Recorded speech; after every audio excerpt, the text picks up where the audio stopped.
Hello there. Well, sorry, now I'm recording this, but you must have, which one is you? The picture? Or are you natural in the picture or are you natural now that I saw you a minute ago? Well, the green sweatshirt and the dark lighting was the me. The picture is from a few months ago. Oh, got it. I'm Well, actually all done. no, I'm not trying to call you out and I just happened to have started recording when I saw that. But anyway, That's it. thank you so much for being here, Lakin, and I wish you all the best with moving forward. Life happens to us and it's never convenient, but it Never. sounds like you're a trooper and you're going to get it done no matter what. So here we are, everyone who is listening in to this recording. This is week 3 of reading 370. And what I want to do is hopefully you are seeing right now. So Lakin, if I say something that doesn't make sense, please put me back on track. Just speak up. It's okay. But you should be seeing week 3 agenda on your screen right now. Which you will also find in D2L. I'm not sure that I've posted the link in D2L yet. But what I can do right now is post that in the chat box. So at least those of you that are able to come online can do that. So let me see if I can, if it's not, where's my chat? There it is. It's the problem when you have multiple screens. You have to put your head in the right place. Okay, so I just shared the link to the, let me make sure it's private to only me. Nope, we don't want that. Let me try this again. Okay, it should be anyone with the link and you should be viewers. Okay, good. So you should all, once this link is posted, you will see the agenda for this week where I put all of them. First, I want to start with the very top where I want to talk a little bit about deadlines. I was just talking to a student to whom life happens. Some of us get sick, our children get sick, our apartments flood, the rain hits, the cold freezes us out. Life happens, and I understand that. The nice thing about an online class is its flexibility. The bad thing about an online class is that there's deadlines. And the deadlines are meant to keep us moving forward and keep us on track. But because life happens, you need to stay in touch with me. I cannot stress this enough. When life happens, and I think one of my classes, somebody was admitted to the hospital last week and asked for an extension. Of course I will. Now my policy, I try to grade things within 24 to 48 hours within when they've come in. I know that all of your personal reflections were due on Friday. I haven't had it. I track to see if people are keeping up because I want to make sure that somebody didn't get lost somewhere. And so sometimes once the deadline has passed, I will put a 0 because usually that catches somebody's attention. That 0 is not reversible. I mean, it is reversible. I will give you a grace of usually 24 hours if life is happening to you. But if it's something that's beyond a reasonable extension that would just kind of be built into the course, please contact me so that I can work with you because I don't want anyone to fail. But I also don't want anyone to think that you can do this course at the last minute or after several weeks because you've just been busy because life is busy or you were tending to another class. I know you have other classes and things going on, but it would not be fair to you, your group members, or the work. You wouldn't be getting this work done in a way that for retention and for learning if you were to try to cram it all in at the end. And I bring that up because I'm probably talking to you and going, who would do that? Believe me, there are people who have not shown up to class for several weeks. So that's why I need to say this. And then they come in mid-semester and they say, oh, well, I've just been really busy and I haven't been able to attend a class. Can I make up all that work? And at that point, I'll say, yes, you can make it up, but the highest grade is that you can get on an assignment that is more than a week old is a 50. Unless you have some mitigating circumstances, a doctor's note or something where you've been in touch. If you have stayed in touch with me and let me know that something's going on, I certainly will work with you. But that's a conversation we have to have. And so that's what I want you to understand about deadlines and how they work. They're there to keep us moving forward and to keep us on track and keep us from getting overwhelmed. And life has deadlines. Your school jobs will have deadlines that you will have to meet. I was notorious for not meeting deadlines, and my principal straightened me out really quick once. That's a whole nother story that I won't tell you, but she did not appreciate the fact that I could not turn things in like lesson plans on time. So she made it very, in no certain terms, that I will take care of that business. You don't want to be caught in that. It's really embarrassing. We're going to be talking a little bit about, there's a study guide. I have to open the link for the Writer's Workshop textbook. It's got lots of guiding questions and that sort of thing. I hope you've started reading the book. That was assigned last week. I love this book because it's so user-friendly. And it's written from the perspective of practicing teachers. So they're not giving you pie in the sky, they're giving you reality, but they happen to be really good teachers, writing workshop teachers. And I don't remember why I put discussion and ride along activities from the Schubitz textbook. I have to go back and look and see why I did that. We're going to talk a little bit about Writer's Workshop today in a presentation. I may not do it in this one right now. I may do that in a second video so that I can break them up because I think it's more manageable for you. That's a goal I set for myself, was to make these videos shorter. And that means taking topics out and posting them separately. At least you can know where they're at and when you want to refer to it. And you're going to be creating your own blog later on in the course, as you saw and so I may get to refer to that, but more than anything, I want to talk about your guided reading projects that will be coming up soon. So I'm trying to think if there's anything else you need to see on our agenda. No one came to office hours last week, which is fine. It's not obligatory in the least, but I just want you to know that every Thursday I will have the Zoom room open for half an hour so that you can pop in and ask questions. Just let me know something or just say hi because you feel like, I've had students that say, I just wanted to see a real person. So they did. And I was there, and if we need to stay on longer, we can. I happen to have had a meeting at 4 yet last time, so I didn't stay on for any extended period of time. And I noticed that lots of people are answering the little discussion posts. Those will be posted every Thursday, simply because I want to monitor our engagement and keep you thinking about the things that's going on in the class and that we're learning. So let's see what else is on here. Literacy experience, personal. Oh, that was due last week. I don't think I really need to take that out. I can take that out because we don't need it anymore. It was due. But let's talk a little bit about the guided reading groups and what that looks like. I believe you have all been assigned to a group at this point. So those are going to be your working partners. Now, I'm going to change screens. Let me just move this tab over. Can you still, Lakin, did I change tabs successfully? Yes, I am seeing it. Okay, good. So one of the things that you will see, there's a section in the table of contents that is under course home, and there's one called assignment descriptions. So here's the first section that we've just done the personal writing one, and here's the guided reading chapter presentations. Hopefully everyone has purchased the books, because now you're going to be signing up for groups or signing up for a chapter that your group is going to read. So you will be presenting one of these chapters, and I don't think there's anybody in a group larger than 4.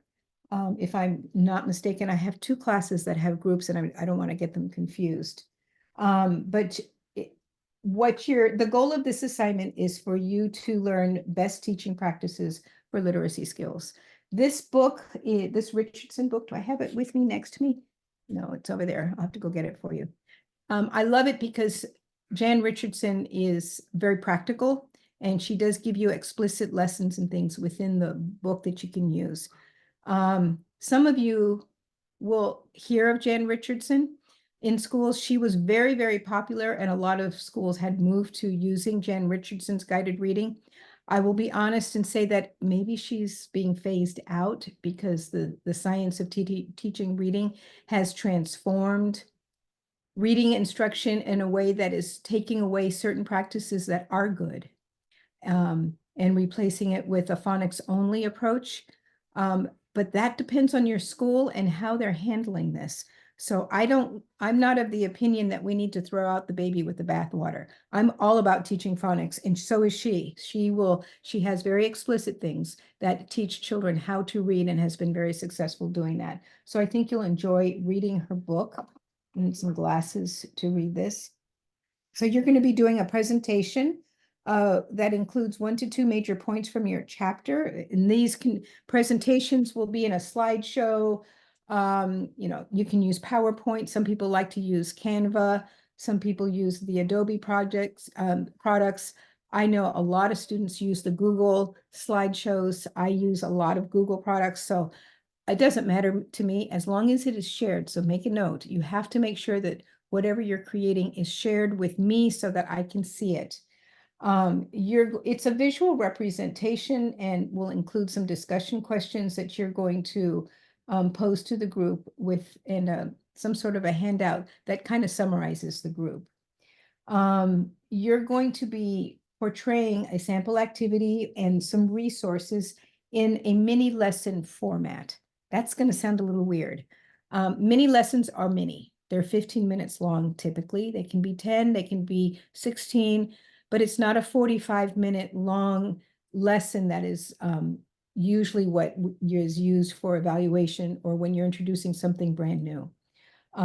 So if it involves reading a whole book and it takes 15 minutes to read the book, you have to pretend we've already read the book and you're only referring to a piece of the book in order to reinforce a skill or a strategy that you're teaching, because that's what it is. That's why it's mini. It's meant to reinforce a small snippet of a skill, instruction, a focus, a component of something, because otherwise it's too much information for students.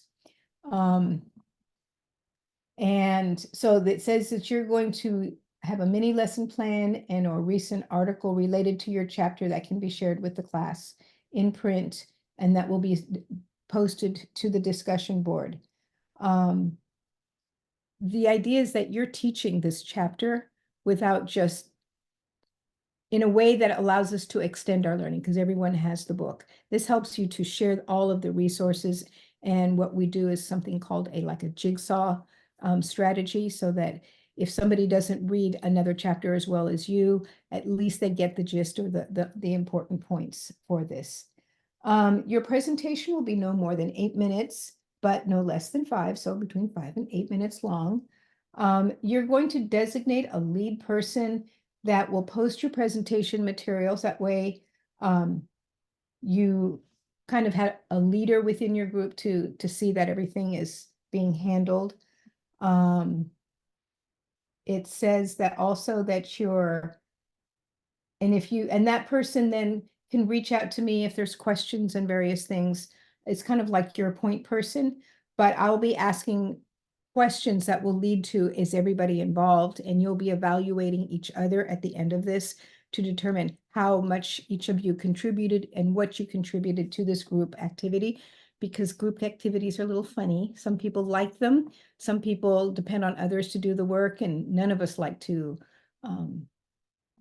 be the slacker, for lack of a better term, or sometimes just things happen and we don't get to contribute as much. So you all get to speak up in a private, I want to say reflection. It's an evaluation of each other in the group at the end. And then of course you have to give credit for any resources that you use outside. So if you bring an outside resource or you bring in an article to help teach this chapter, I need to know where that came from. Your sources need to be cited. So this is the description. It has been posted for all 370 students across all of our courses. I will be looking, trying to find you an example that will help you be clearer on what this is, because some of you may walk away thinking, I don't know what that looks like. Here's the other presentation I was going to give you. I just popped it up. So let me go back to where we were before. And that is under assignment descriptions. I'll link it in this week's module. So that's the big thing that you have due this week. Or to get started, your assignment is not due. It's not due until, I looked on our syllabus. The whole thing is not due until February 5th, I believe. So when and how do you present this? I schedule this so that on February 5th, which is our next Zoom session, you can present this in a live setting if you're all able to come and do that. That would be great, but you don't have to, because I know that not everyone can make this Zoom session time. So you can also record it, and then I will post it or present it within the body of our Zoom meeting. But I tried to make it so that some people don't have to do double work. Some people would rather just come online and let's just get this done rather than to post it in advance. That's your choice. That's your group's choice. So that's due 2 weeks from now, which means that you should start reading the book in finding. So what I note here is by February 2nd, you should have begun reading the guided reading book. So you can start reading the intro, chapter 1 and such.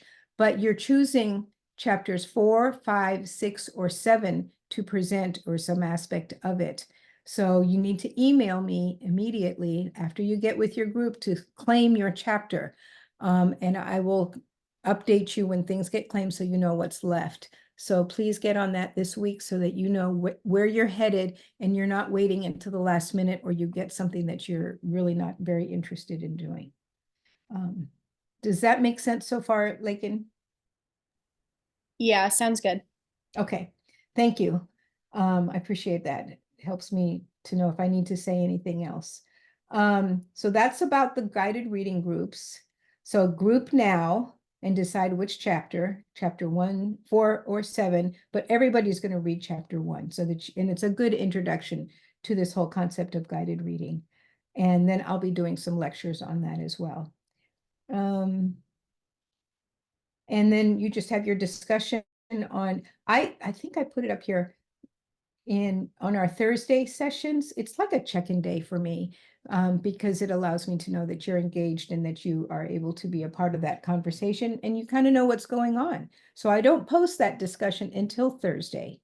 And then you have until the end of Thursday to complete your thinking on that.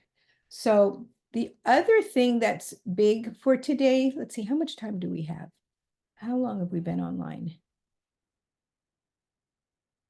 I'm trying to see if there's anything to tell me how long we've been online. How long have we been online?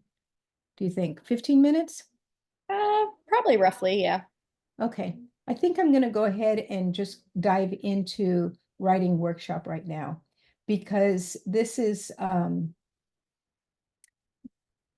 going to skip that and just start talking a little. I'm going to start here. I've used this presentation. I've been teaching writing workshop since I was a classroom teacher. This is something that is very near and dear to my heart. It's something that I have a lot of experience in. So I speak from my own experiences and my own area of study. I did my dissertation on observing a 7th grade teacher, two 7th grade teachers, actually. When I was also a 7th grade teacher, I was a writing, I've been a writing coach. I have been a curriculum writer, and all of it, when I was asked to do that, is because of my background in teaching writing.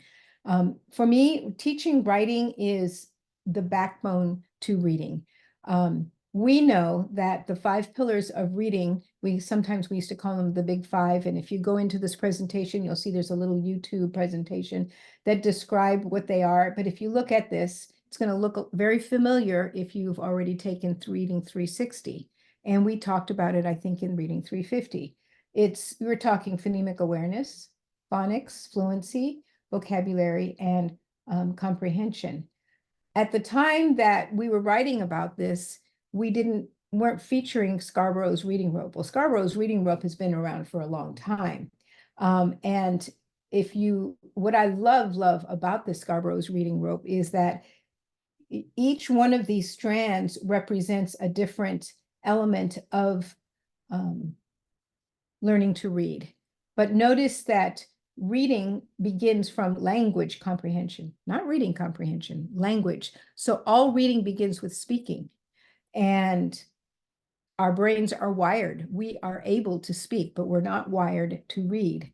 And then the other part is that concept of word recognition, where you start dealing with those 5 components that we just talked about before, all dealing with decoding. So when you intertwine background knowledge, vocabulary, language structures, verbal reasoning, literacy knowledge, phonological awareness, decoding, and sight recognition, you develop the skills necessary for increasing automaticity, increasing your strategies for reading, and you develop a skilled reader. To read more about this, I would recommend that you click on this link because it gives you not only this visual, but it also gives you some more context for understanding what this is. So why am I bringing that up when we're talking about writing? I think I bring it up because I want you to, why writing is, and why I did my graduate work in writing instruction, is that it's sometimes forgotten. It's the forgotten R, reading, writing, arithmetic, they used to say a long time ago. People would focus on reading, but they don't understand that there is a very important and unique interaction. It's a link between reading and writing. We learn to write by reading, and we learn to read by writing. We often say that you learn to write by looking through the lens of a reader, and you learn how to read by looking through the lens of being a writer. You use reading to teach writing. We read books to children to inspire the writing, to teach them skills and craft lessons and look at the way the language works. So this focuses, what we just saw in this diagram, it focuses on oral language. It focuses on what our brains are naturally learning to shape based on the human capacity to speak. But we teach it to read, and then we came up with, and which is really decoding a writing system. It's decoding a communication system. And somebody gave it a formal set of standards, the alphabetic system, and the phonics codes and such that then are used to create and develop ideas. One thing that I want you to recognize is that writing is a process. Well, so is reading. We already learned that. Reading's a process. But it's a process that is not linear. But yet we talk about it in stages. Your book may talk about it in stages, but I'm going to try to move ahead so you can see some of the other things. The first part of this process is stage 1. It's the pre-writing stage. You choose your topic, you consider a purpose, your audience, your genre, and you gather ideas and organize. You probably remember this when you were in high school or in school and you were taught to write. Maybe you were a victim of star writing. Not sure how old many of you are. And a lot of times these topics come from the teacher says, you will write about this.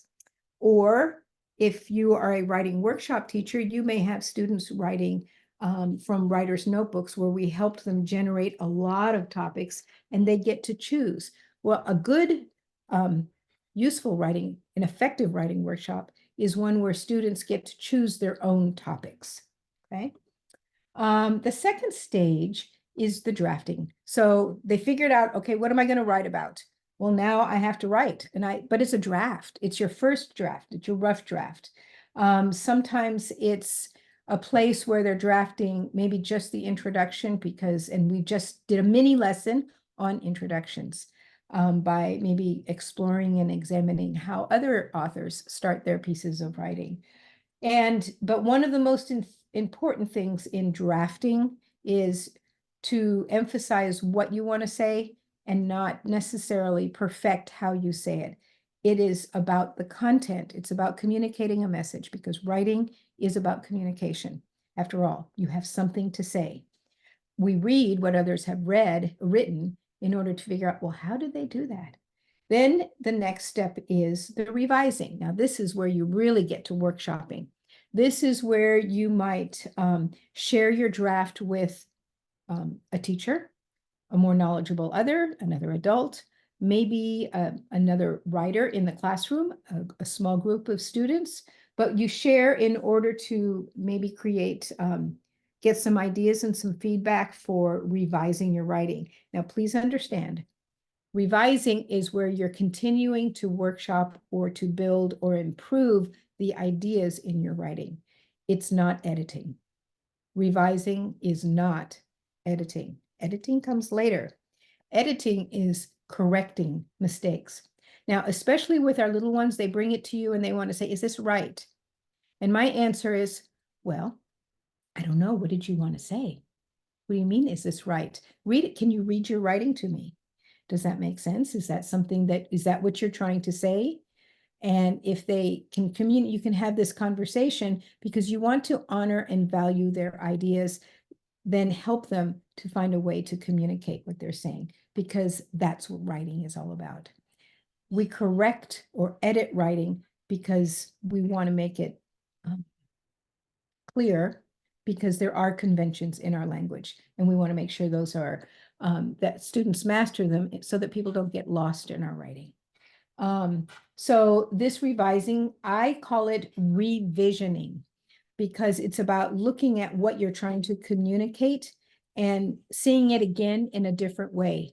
You might put kids through an exercise of revision by saying, okay, you just wrote a story about the time that the first time you ever got a pet, a dog. Try to write that one. Can you envision that piece of writing maybe as a poem, or maybe as a how-to page for that you would send as a letter, or put in a newsletter on how to take care of a dog or how to acquire a dog from the pet store. I just made that up, but we do so many different things in terms of revising our writing. And there's books and books and books. I mean, I literally have an entire bookcase full of strategies for writing instruction and how to revise your writing. And I'll share some more of those as we move through this course. So it's about participating constructively in a discussion in small groups. And then the changes that you make will come from you because you're the author, but you often will find, or you teach your students to listen to what the others are saying in the group. Because after all, when you are listening to the other writer, they're listening to your writing because you read it aloud. And if it didn't have its intended focus, then something wasn't right. So maybe you want to hear what they're saying because you go, oh man, you meant to make me laugh, but it wasn't very funny. What do I have to do now to make my writing funny? It's a rehearsal. Okay. There's this guy called Donald, not Graves. Oh, I can't remember. I have to look up his name, but some of these very famous writers that created this whole premise for writing workshop, they came from many years of teaching writing and being practitioners themselves to realize that it's really all about the rehearsing that you do out loud when you read it. That's why we ask our kids to read aloud. So you make changes beyond words, but rather you focus on ideas and the voice of the writer. So now we get to that editing stage, which is where a lot of us fall. And this is where you have hopefully communicated all the ideas you want to say. You set your draft aside for a little bit and you go back to it and you proofread it because you're looking for the errors. And so when I was teaching, we used to actually teach them to you make all these squiggly lines. And then I finally abandoned that. I thought, that's ridiculous. Who cares about those lines? I only care about the fact that they have figured out where they want to edit and change things that they consider to be errors, which are usually spelling errors, grammatical errors, punctuation errors and such. So we focus on that last because we want to develop their thinking, because that is the part that contributes to reading instruction. And it is the part that is essential to communicating anything. And then we publish. That's the last stage, is to publish your pieces in some form. Now, sometimes publishing is reading it in front of the class. I always had, this is why this chair is so important, because at the end of every writing workshop, I always had a place where students would come to their seat of honor and they would read something that they had written, even if it's a word to a sentence to an entire page, because we're constantly working together, kind of like in an artist studio, which is what I like so much about that book. They treat it like an artist studio. And you share your pieces. Maybe you write a final draft and it get posted on the wall. I had a teacher that used to buy these plastic frames that look like a kind of an L, and they would put their final piece and then they would put it on a desk or a table in front of the classroom or even the students' table. And they was like, it was framed and ready for everyone to see. Sometimes it really gets put into a book or a collection of other stories. So there's lots of ways to publish, but it's not enough to just say, here, teacher, I'm done. That's not publishing. That's just stopping. That's the end. That's just turning it in. But I want you to recognize, and why I put this in such a highlighted manner, that the writing process is not linear. I just presented it to you as you do stage 1 through 5 in that order. But really, do we really think in that order? No. We can do it. I've done an image search where you will look and see all kinds of posters that depict the writing process. And if you were to look at it, you would see stage 1 and it would all show it like it's in a perfect line. But I want you to click on this link and you will hear these teachers talking about how the writing process is not linear. Oh, and then there's this principle that talks about it too, but I need to back up because, see if I can make it go backwards. I do want to, I don't know if I put it in this presentation. Here it is. This is what I did want you to see. And that is actually Stacy Shubitz right there. She's the author, one of the authors of the book that you're reading. If you will notice in this diagram, you start by the pre-writing, which is you're collecting and developing your drafts, and you go all the way up to the publishing. She adds another one that says that you're reflecting because you think, okay, how did that go? And maybe you're going to start with a new draft of something, but you go in and out of these stages. Your college students, I bet you write in a way you're writing on a computer and you backtrack, you go back and you reread and you fix something, you throw something out, you start all over again. That's natural. That is the real way that writers write. And we want to encourage our students to do that, which is why it's a workshop environment. It's not a one-off. You wrote this and you're done. And that takes time.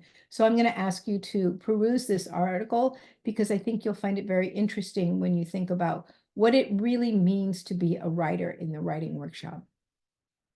And then I'm going to ask you to look at the principal's perspective when she talks about what she looks for when she goes into classrooms and observes teachers teaching writing. The work that I did, a lot of it comes from working in this organization called the National Writing Project. It is national. And then there's all kinds of small sublets that are usually always attached to a university. My work was done through the University of North Texas, where I did my master's and my doctorate. The teachers that I had have retired, so that project no longer exists. But we now have one at TAMUC, which is the National Writing Project of Northeast Texas. And so we'll be having our third annual Summer Institute in July. And we usually take graduate students for that or practicing teachers. So we hope that maybe you'll be one of those people one day. But a lot of the work that we discuss in these writing workshops, it is a gigantic online 2-week writing workshop, but a lot of the work that we do comes from the things that were studied by our work when I was at University of North Texas. And what we found is that the writing process follows this format. And these are the key elements that are part of what makes a writing workshop effective. First of all, I want you to notice there's independent reading up here, and there's independent writing down here. Everything here on the right-hand side is about building the writing capacity through reading. So you start with reading. Students are, I told you there was a marriage between reading and writing. And you're building your writing muscle by reading and reading critically. You're reading with the writer's eye, or you're reading like a writer. How did they say that? How did they create that? How was that funny? Why did they put the commas there? Why is the text organized in this order? We do a lot of things called quick writes and brainstorming, and we do a lot of read alouds and think alouds. That's when a teacher thinks how they're processing something for students to hear how the brain is working, because students then better understand what they need to do. Um, we read for craft lessons. A craft lesson is a lesson about the technique that a writer uses in order to achieve some sort of an effect. So what do? We use mentor texts. There's books, I have a whole book over here called Mentor Texts That Multitask, because we know that you can read a picture book to show how an introduction works. You can read it to look at the sequencing, depending on what you're trying to teach. You can use it to see how people use subtitles. Whatever it is, we use mentor texts. I talked a lot about those in Reading 350 in order to teach writing. We might do some close reading and annotating of those texts in order to better understand how the writer achieved his or her goals. That leads into a writing craft lesson. So we just studied this text. It might be my own draft that I'm writing. And now I'm going to record whatever I learned in a writer's. Maybe I'm learning how to use prepositions. I use the mentor text. We might have a little anchor chart that we paste into our notebook, and then we practice doing just a practice piece of writing, might be a paragraph or a sentence or two, just using prepositions. Notice this is not grammar sheets. This is about putting the context of grammar and learning how to write in the context of writing things that are intended for an audience or maybe just in a reflection, but it's something that's real to the student. It goes in their notebook. Maybe it's in a guided writing where you bring them up to the table and you write with students, because it's hard to do 30 students, but we can manage 5 while the others are busy on something else. And then now that they have something to practice or they're working on a particular draft on their own, they move into independent writing. After they have written that draft, then they go for that feedback or the conferences that I mentioned earlier, and then they reflect and they self-assess.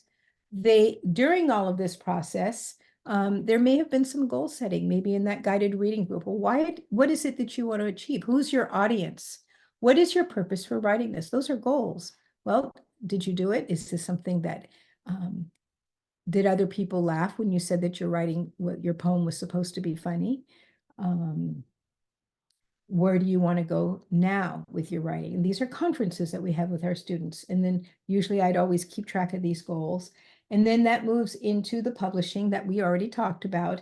And that takes you right back to independent reading, because we're constantly in and out of reading and writing. It goes back and forth, reading and writing.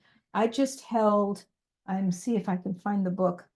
Did a writing workshop through our North Star or National Writing Project site. I did a book club on a new book that I found about a revised reading and writing workshop, which is really, really good. I'm going to bring that text to you guys so you can see it. It's again, where did I put the book? I must have put it away after I finished. Oh, here we go. I found it. It's called, where are you? The Literacy Studio.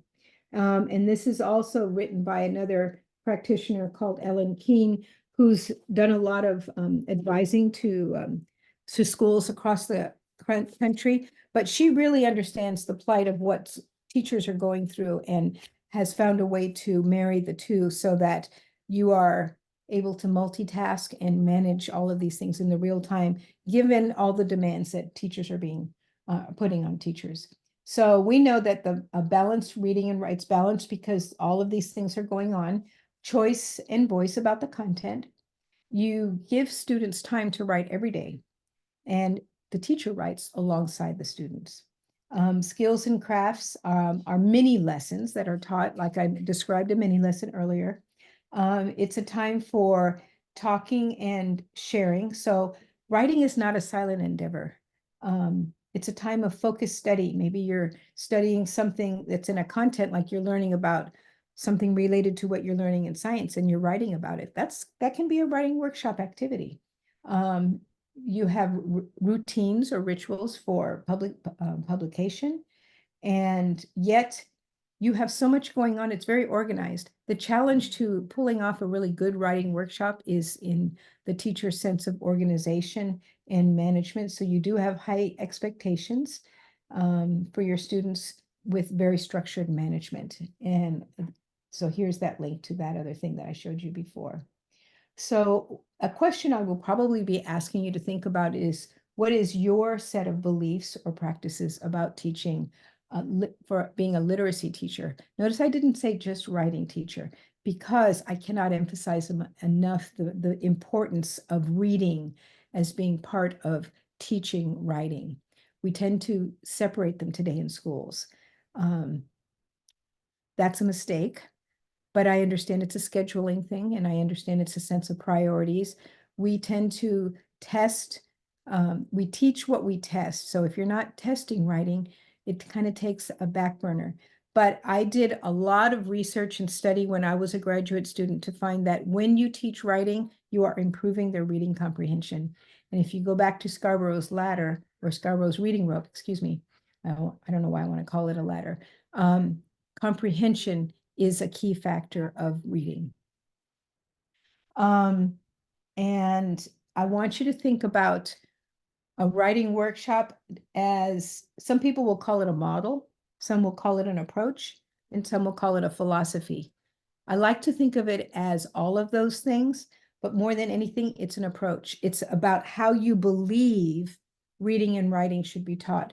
Is writing essential to learning to be a reader, learning to be a scientist, a mathematician, whatever it is that you're teaching? Is writing essential to that?